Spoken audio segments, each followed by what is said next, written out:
I think youth is particularly important for two reasons. One, because that's when the inequalities emerge.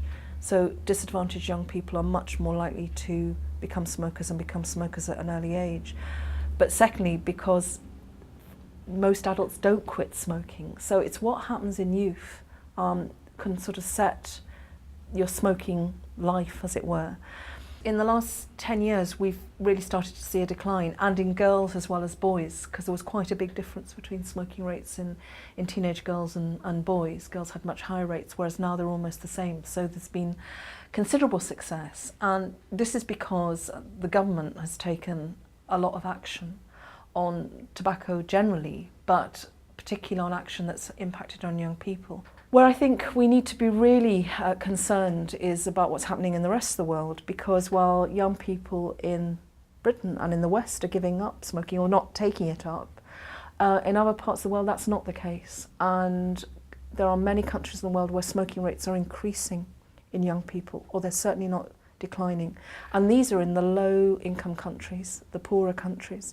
So countries are coming together around the world to address this, and obviously everybody is concerned that young people don't start, because unfortunately most adults don't quit. The three most effective approaches to preventing smoking, what are called the 3 A's. First of all, making smoking less attractive to young people. So it's something that they don't aspire to become smokers.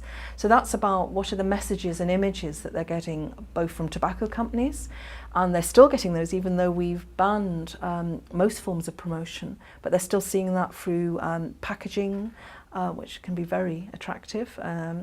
But also what the media is saying, and smoking in films is still very common, and we have good research evidence that that influences young people's views on smoking and how attractive they think it is, still think it's cool.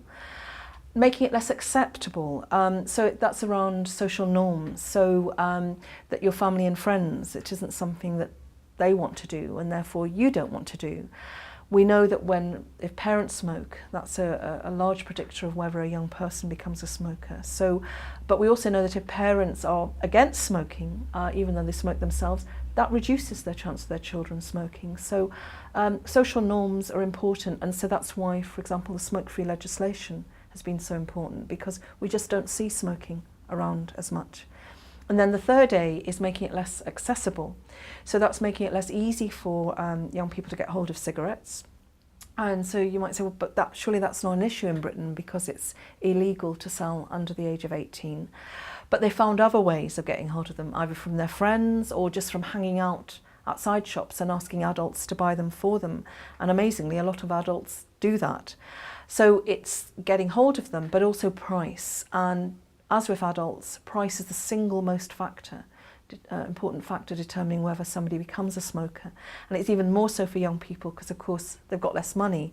So making cigarettes less affordable is really important for young people.